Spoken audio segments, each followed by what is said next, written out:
Olá, pessoal, sejam bem-vindos e bem-vindas a mais um webinar do Education USA. Meu nome é Davi Medeiros, eu sou advisor em São Paulo, na Universidade Presbiteriana Mackenzie, que é um dos 44 escritórios aqui no Brasil. O Brasil é o país que tem mais escritórios no mundo.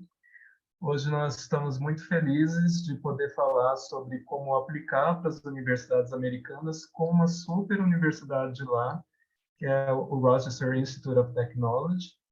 And so I have here Daniel Copperwood. He's going to talk about finding the right university for you. So Daniel, thank you very much for being with us, and the floor is yours. All right, thank you so much, David. First off, I really I appreciate this opportunity to speak with everybody. I just recently was in Sao Paulo again, and I was able to meet David there, and he invited me to speak to everyone. So this makes me really happy that I am given this opportunity to speak with you all. Sao Paulo is actually one of my new favorite cities. I get to travel around the world, and I've been to Brazil several times now, and I'm really happy that I get to return to Sao Paulo for several reasons. I really do enjoy the food, but I really do like the people that I'm meeting there.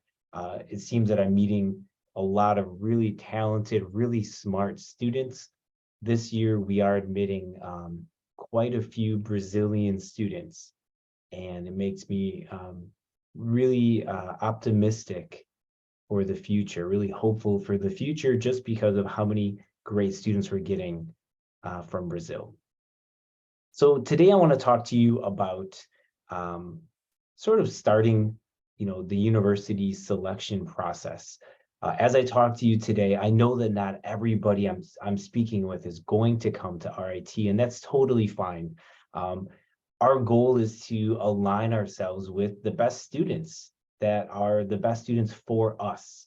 We want students that are interested in RIT, are qualified for RIT, and students that aren't a good fit, we would like them to go to a place that's a better fit for them. So we're going to talk a little bit about that. Two things that we're going to talk about a lot are the idea of rankings and the idea of best fit. So when we talk about rankings, they are a fantastic starting point for you. That maybe when you hear about a university in another country, you don't know anything about it, and so we're going to talk a little bit about rankings, why that's important. We're also going to talk about the idea of best fit, because just because something has a high rank doesn't necessarily mean it's the best university for you. I'll give you some more information and resources. We'll talk about RIT a little bit more. I'm very proud of my university. I love talking about it. We're a very unique place.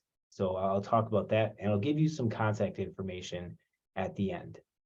So why are rankings such a big deal? Why does it matter? Why do people you talk to, why is that one of the first questions they might ask you when you tell them about a university? Or if you start your search for a United States university, I wonder how many of you are going to, university ranking websites, or if you hear about a university, how many times you're going to Google to try to find out that university's rank. So why does it matter? Well, first is if there's a ranking for this school, it means it's probably a real school, and that's a big deal. That's quite important. You want to make sure that your school is legitimate, that it is actually accredited, that it's good, that it is doing the things you want it to do. And especially if you don't know anything about those schools, the ranking is a great way to verify that it's a real school, that it's actually the type of university that you would feel comfortable attending or sending your child to. Without a rank, it's sometimes hard to know, these things about a university. And also, it's really hard to compare schools without the idea of a rank. We can say which school is better. A very shorthand, very easy way of describing a school is to use the rank. And we get a lot of US students and their families visiting schools all the time. It's fantastic. And we know that it's really hard to come visit schools if you are in another country. We do get a lot of international families that come to RIT to visit, which we love. And they love it too, because when they come here, they usually say, oh, I had no idea your campus was like this, or you had this. And then they say, okay, I'm going to come. But we know that it's not always possible. For a variety of reasons. It's a long flight. I know that it can be a long flight to come to and from Sao Paulo. So a ranking is a nice way to kind of get an easy overview, a good understanding of what kind of university we're looking at. It really puts the university into context. So something else to keep in mind, though, lots of things that go into university rankings are not necessarily the things that matter to you. So for example, one of the big criteria that go into university rankings is, does the university have a law school? That's very interesting, but if we're looking at an undergraduate program, a bachelor's program, let's say you want to do a bachelor's of engineering. Well, how much does having a law school really matter to you? Or let's say you want to go into medicine, you want to be a doctor. Well, in order to be a doctor in the United States, you have to go to medical school after you finish a bachelor's degree. Without a medical school, the ranking is not as high as a university that does have a medical school. But is that going to affect your computer science education? So these are some things to keep in mind. Also keep in mind that we have more than 4,000 universities in the United States, which if you're doing the math, that means that only 2.5% of them can be in the top 100. I'm very proud of RIT because we're just outside the top 100. It's a very prestigious place to be. We don't have a law school. We don't have a medical school, which means that we're able to be so close to the top 100 while focusing on our strengths like engineering and art and design and computer science, without having these other things that bump up other university rankings. Another thing that really drives ranking is the selectivity, and that comes from how many applications universities are getting. So if a university has a high rank, they're going to get more applications, which means that they're going to have to be more selective, which drives up their rank. So it's a self-perpetuating process. It's happening to us a lot too. We have way more applications than we can admit. So keep that in mind. That's one of the big factors for university rankings. There are, also kind of a way to game the system. Columbia University in New York City got in trouble for kind of gaming the system, and they had to excuse themselves from the rankings. They decided they're not going to be part of the college rankings this year because they did some kind of dishonest gaming of the system. And also keep in mind, there's more than one place that we can find university rankings. So when you are looking, it's good to try to look at the same thing every time, same sort of list. So the other thing that really matters is the idea of a university ranking versus a program rank. So let's say you go to what we consider to be a very highly ranked university, yet the program or the major or the career that you're looking for has a very low rank. Does it make more sense to go to that high ranked university with a low ranked program? Or does it make more sense to go to a middle ranked university with a highly ranked program? That's something you have to decide. But there's a lot of things that you have to keep in mind when you're making your decision. What are the facilities like? What are the opportunities like for you on campus? What is that program ranking? If you're interested in video game design, for example, we've got one of the best video game design programs in the United States. We're number 2 or number 3, depending on which list you look at. Our professors are fantastic. Our programs, we've got nice small class sizes. Does the program you're looking for have a co-op? associated with it. And if you're not familiar with co-ops, I'm going to touch on that in a moment. These are all really big deals. So what we've been noticing, and we've been seeing this a lot, which is great, is that it's much more useful for students to get away from only looking at rankings as they start to see more opportunities, more choices out there. We want to make sure that you are looking at the idea of fit. Does your university fit you, and do you fit that university? Is this university going to help you achieve your goals later on for the future? And hopefully you've got a good counselor. You're really lucky that you have access to Education USA, because they're going to be able to help you and guide you through some of this process.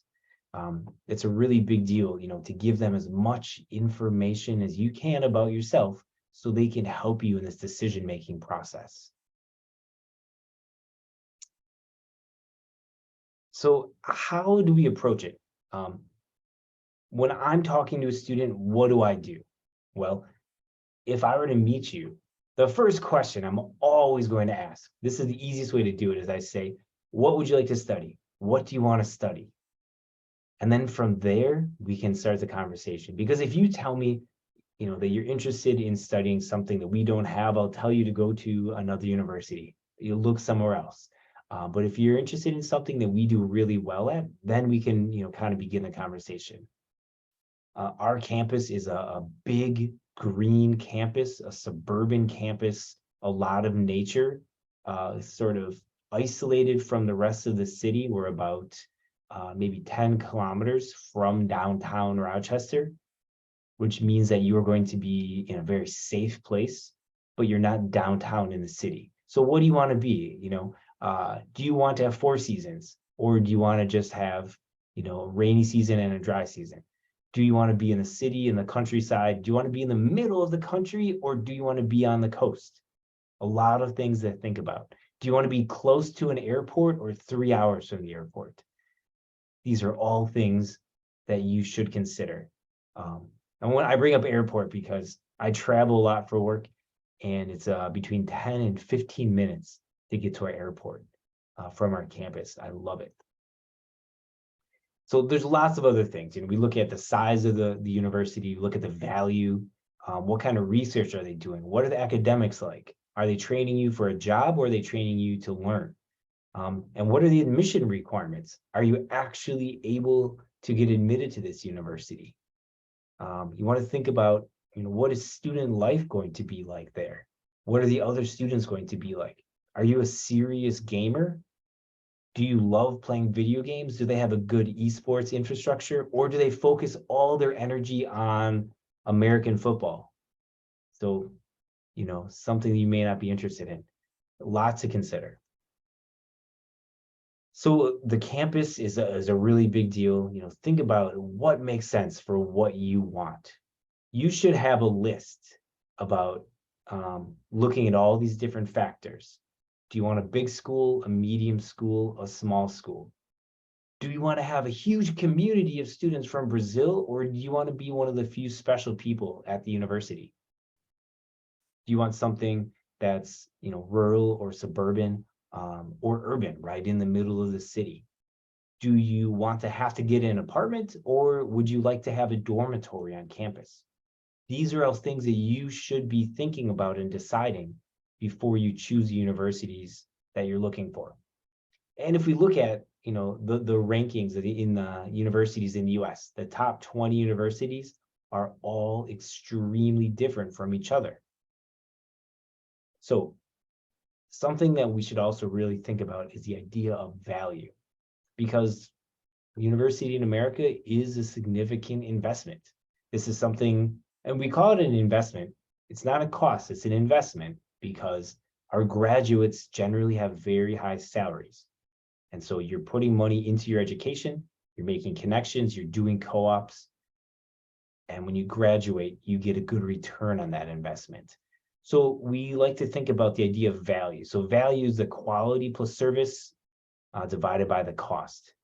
We do pride ourselves a lot in this concept of value. We've got great quality and great service. which is what we offer at RIT. And think about, do you want a public school or a private school? Do you want tuition to be the same for all students, or do you want a place that has different for international students and US students? What kind of scholarships can you get? What kind of loans can you qualify for? All sorts of different things I want you to keep in mind as you're making your list. Then the other thing is, can you actually get into this school that you want to go to? A lot of students apply and they have no chance of getting into the university. Think about that, you know. You want to make sure that you go to a school that also wants you. It is a lot of energy and effort to apply for universities, so think about that. You also want to think about a school that you can afford. It's really terrible when we admit a student and then we find out in the end that they're not able to afford to come. That's really heartbreaking. When we have a student, I've read their application. I bring their application to our admissions committee. I'm very excited. I'm like, okay, let's do this. Let's admit this student. We bring them to scholarship committee. I get a good scholarship for them. We send their award letter and then they say, we just can't afford it. It really is heartbreaking because they're such a good student and I want them to come. So I want you to be something, you know, of an optimist. I want you to aim high. And you also should aim in the middle for a school that you think you should be able to get into, and also make sure you're applying to a school you know you can get into. We call that a safety school. So don't be afraid to do that as well. And then, yeah, I guess the idea is you want to find a place that's your place, a place that you feel like you can fit in, you can be successful, and you're going to feel like you're part of the community.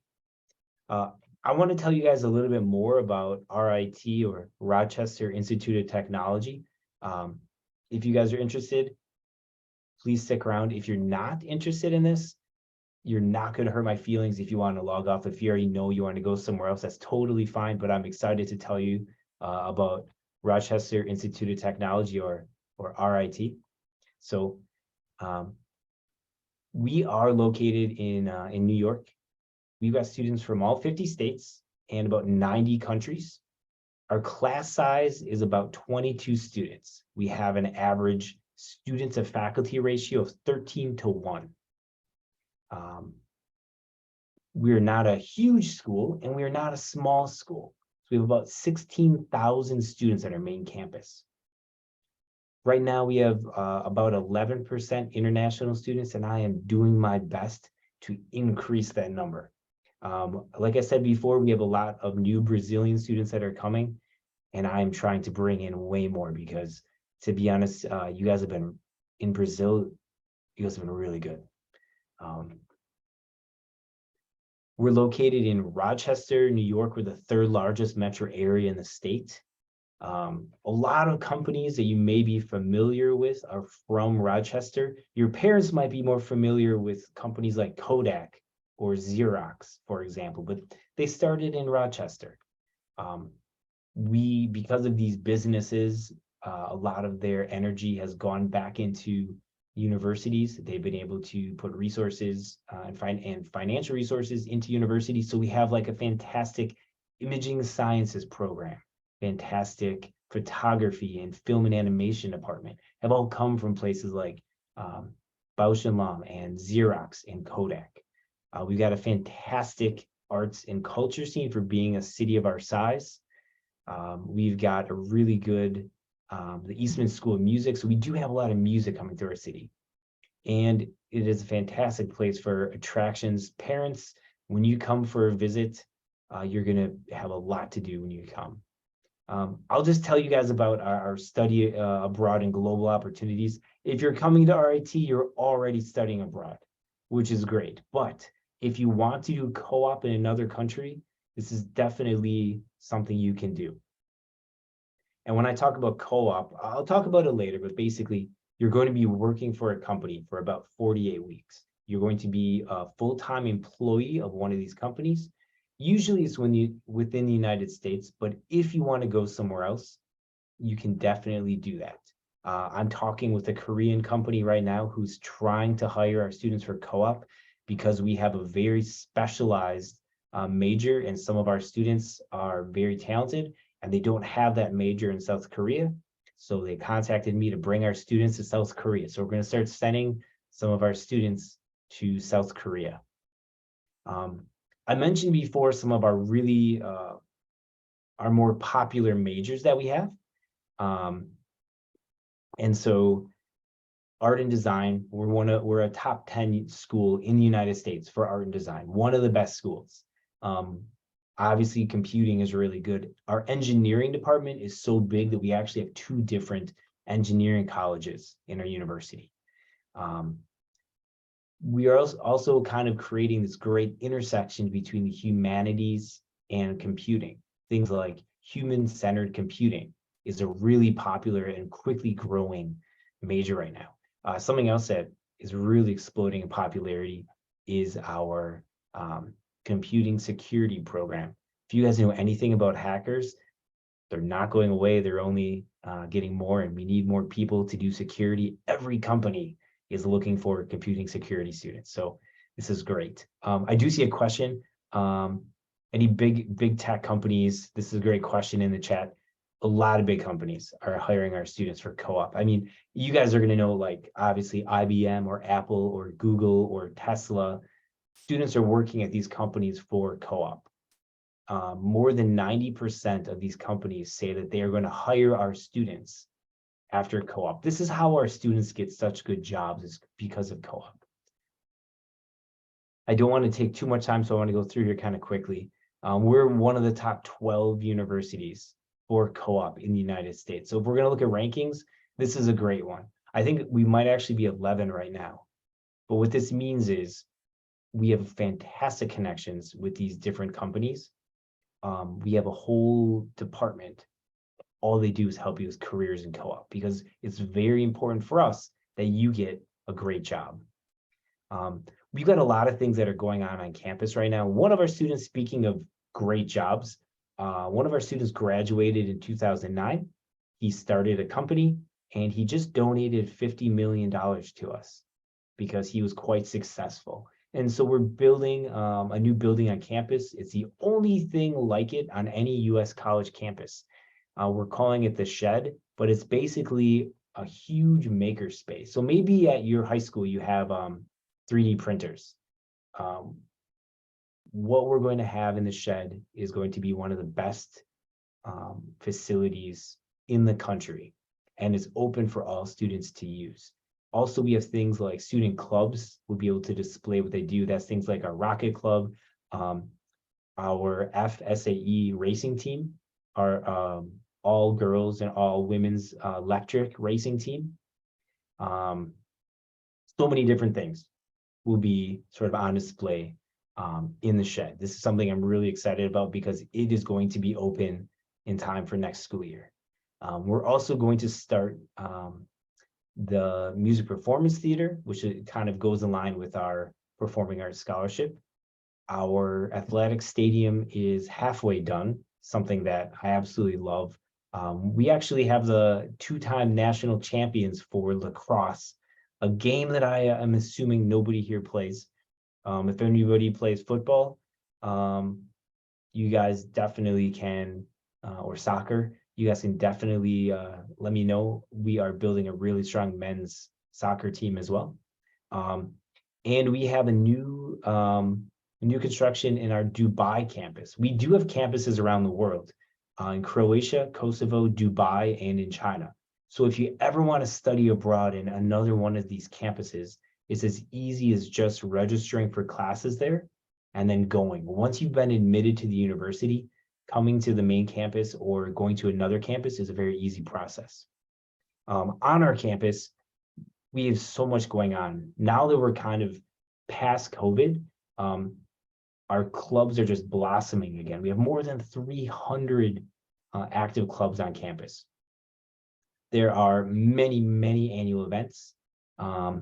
And there are, right now we have 26 Greek organizations. I don't know if you guys are familiar with fraternities and sororities, but we do have a lot of those on campus. I mentioned before performing arts. Something that students are able to do now is get their a performing arts scholarship. And a lot of times people think, well, those are just the liberal arts students. Our engineers, computer science students aren't doing performing arts. But actually, 95% of our students who are doing the performing arts scholarship are not in our liberal arts program. So they are usually our STEM or our business students are getting our performing arts scholarship. And this is one of the easiest scholarships you can get. If you are interested in doing something related to performing arts, it's a pretty straightforward process. And I love it because whenever students apply, they generally are accepted. On our campus, we are really, kind of focusing on being diverse. To me, that means bringing in students from around the world. I absolutely love it. I mean, for a couple of reasons. One, it's cool just to see the culture and being able for you to share your culture with other students here, having them share their culture with you. Selfishly and personally, I like it when students come from other countries because what ends up happening over time is the food ends up getting better wherever we go. So that's something that I really appreciate with having international students. So on campus, a lot of students are curious what it's like to be on campus. Well, we do have dormitories. So for our housing, we have dormitories for all of our international students, as well as just all of our freshmen in general. So for housing, you will be in a dormitory your freshman year. You don't have to look for an apartment. You can relax. You're going to be in a dormitory. And you can be in a dormitory with one student, so you'll have one roommate, or you can be in a larger one. Our rooms, we call them, they're suites, so you can have one bathroom, one restroom with 2 students. Our dorms are really safe, clean, they're really nice. It's something that I love talking about with international students because they're very nervous about finding a place to live. And we just say, no, relax. Once you've been admitted, there's a few steps, you sign your housing contract and you have a place right on campus so you can walk to class. It's really nice. We have more than 21 different dining options on campus, whether that's a coffee shop, full service restaurants. We don't have people that are dying of hunger on campus. Everybody here is eating enough food. It's a nice place. You don't have to worry about cooking. Later on in your 3rd and 4th year, if you want to move to an apartment with some of your friends, you can definitely do that. Many students choose to stay on campus, and that's totally fine if that's what you want to do. There are a lot of great facilities on campus. I know lately the trend has been a lot of students exercising a lot, which we love to see. Anything from doing things outside to in our gym. When I exercise, I go to that gym as well. It's the best one in the area. So there's a lot of things from the gym to fantastic laundry rooms in the dormitories, computer labs, which we have really high powered computers if you're doing 3D modeling or animation or something that requires a lot of computing power. There's a lot that we offer for you. And when you do apply, this is sort of the overview for what you need to do for the application. We're going to look at your high school record. So your grades, what are the courses that you've taken? Don't worry, I know you go to school in Brazil. I am okay with reading transcripts from Brazil. If you do have SAT or ACT, fantastic. But you don't need it. If you got a good score, we'd love to see it. If you didn't get a good score, we don't want to see it. If you did well on the English portion, you don't have to submit an English score. But for English scores, we'll take TOEFL or IELTS, and we also accept Duolingo. Oh, there we go. Good question, right as I said it. We also accept Duolingo. We don't have it on our website, but we do accept Duolingo. Yeah, so for Duolingo, let me look at the score. You guys will need to have 105. That's the cutoff for Duolingo.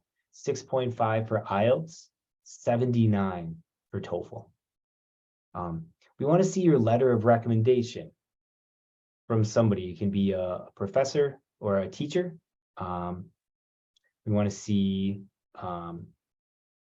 So it can be a counselor, teacher, somebody you've done community service with, been in a club with, somebody that can say something great about you. Let us know what a great person you actually are. We want to know about your activities. What clubs were you in? What clubs were you the president of? What volunteer work did you do? Are you a leader anywhere? We love seeing students with leadership history. We want to see your essay as well. And please no ChatGPT. We can tell when it's written by a computer. We want to see your actual essay. Don't worry if you make a spelling mistake. We prefer the ones that are really written by you guys instead of the ones that you got help with. And if you are going to do something in the School of Art and Design, you should submit your portfolio.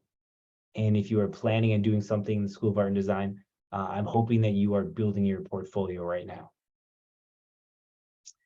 So a question people have as well is, okay, when do I apply?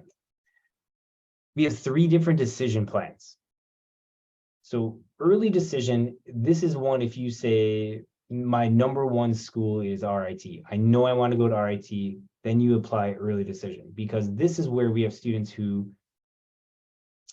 they know 100% this is where they want to go. This is where we give the best scholarship.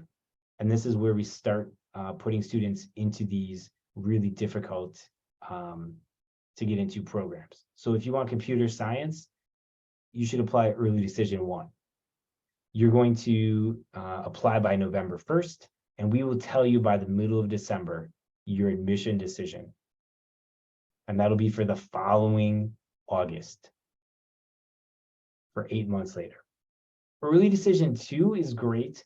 Usually this would be if it's your second choice. If you, let's say you applied to Harvard or MIT for early decision 1 and you didn't get in, we get a lot of students like that. And then they apply to us for early decision 2.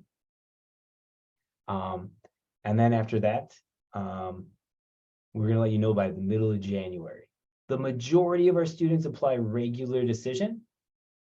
And if you apply by January 15th, you can get in for regular decision, and we'll let you know by by the middle of March. And there's something, wow, application 500. No, the application fee is not 500. I just want to be clear with that. So this is our deposit. So if you are admitted and you want to reserve your space, you have to pay a deposit. And that deposit is going to be applied to your tuition later. We're not just taking that money. That's your money. You're just paying $500 to reserve your space. And then we're going to apply that to your tuition later. So it's not the application fee, it's your deposit. And that's pretty standard. And so right now, yeah, deposits, they come in and then we can reserve your space because of the deposits. If you guys do have any other questions, I'm happy to answer your questions about this. And actually, I'll go to the next page. So if you guys do have questions, please feel free to send me a message on WhatsApp. This is the easiest way. Just let me know that you saw me at a webinar. I am happy to chat with you more. Send me an email or Daniel? send you, yeah. Can I ask a question? Yeah, sure. So about the proficient test, it's can you come back to that part, please? Keep going. Before, yeah. So the English proficient test. Yeah. What kind of them? Sure. So we'll accept TOEFL, we'll accept IELTS, or we can accept Duolingo. So for TOEFL, it's 79. IELTS is 6.5, or Duolingo is 105.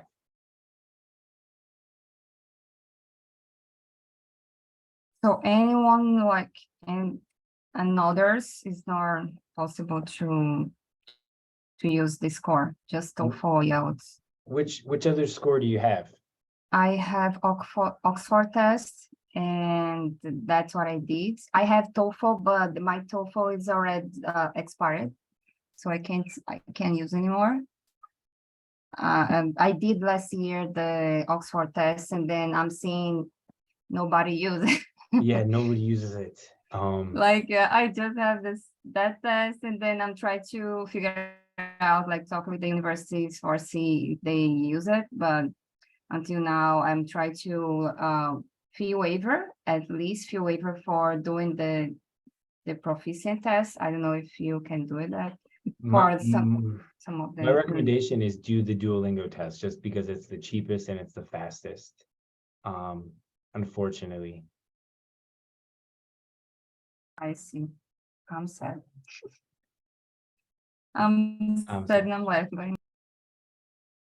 Let's see. I'm gonna put give you guys. So here's my WhatsApp, and here is my email address. And Gabriela, just to confirm, you're applying for undergraduate or a graduate program in the US? Graduate. Okay. So Fantastic. in this case, Daniel, the Duolingo and the other proficiency exams, do they apply in terms of the department as well, right? So in general, we say 79 is this, I'm sorry, 105 is the score, although it is department by department. So and I should correct myself, for graduate programs, unfortunately, they don't accept Duolingo. They'll only accept IELTS or TOEFL for graduate, and then the undergraduate will accept Duolingo.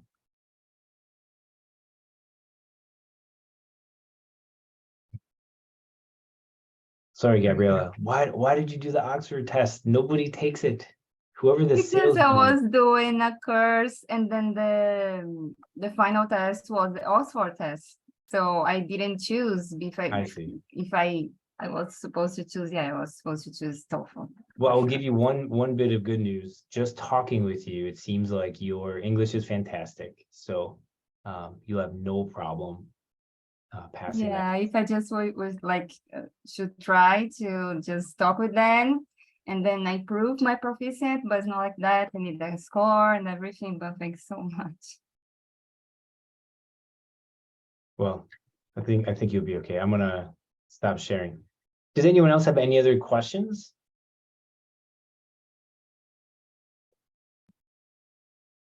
And it's nice that I see that the audience is very engaged. That's fantastic.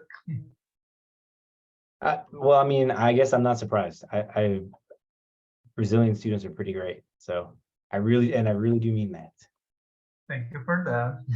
Yeah, absolutely. So I'm hoping that we can, I would love to do another presentation in the future. There's a lot of interesting things that I can definitely share and talk about in the future. But if you don't have any other questions for right now, I can let you all go eat dinner. Please feel free to send me a message on WhatsApp, but I think really your first stop with questions as well should be Education USA, because they are going to really be able to guide you, steer you in the right direction. RIT is a great school. We're not the only school. Like this whole presentation is about, is finding the best fit.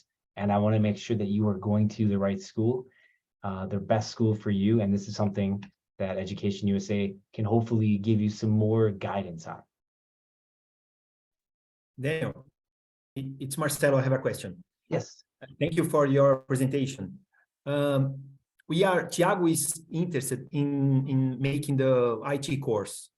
Excellent. We are studying some courses that you have, but do you have a specific ranking of IT courses or IT universities? Yeah, so let's see.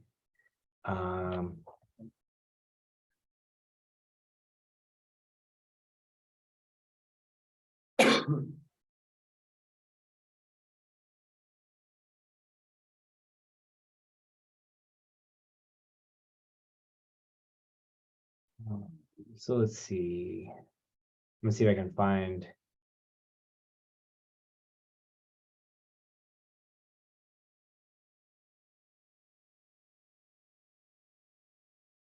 Okay, so I'm going to drop in the chat. This is just the College of Computing, which has so much information. Let's see if I can find the majors that we offer. So for undergraduate degrees, actually I'll give you guys this as well. I'm going to drop one more in the chat.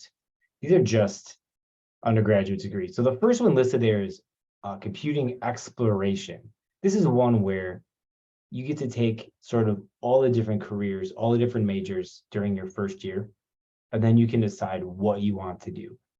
Personally, I think this is the best option for everybody because it allows you to figure out exactly what you want. Maybe you think you want software engineering, maybe you think you want computer science, maybe you want computing security. And then in the end, it turns out, oh, you know what? I really want video game design. Or, oh, maybe I really want human-centered computing, or, learning how to do, user interface work. It's really difficult as a high school student to know what you want to do when you are 22 and 23. So, but if you do know, these are the kind of things that we are really good with. Yeah, our computing and information technologies it's a very strong program. Okay, and I have the last one. Oh, the school year starts on August, right? Correct. Okay, Thiago, if he gets the course, he's going to start on August 25. Okay. What's the best period in order to start applying? So usually it'll be August, September, 1 year before. So if he wants to come August 2025, so it'll be August 2024. Okay. Thank you. Yeah, and what city are you in? São Paulo. Okay. São Paulo. I will be in Brazil several times before it's time to apply. So I'll be happy to meet with you in person if you guys would like. So I'll be coming there, and I love meeting with families just because it's easier to talk one-on-one like that. So I'm happy. Okay, I'll give you a message. Sure. Fantastic.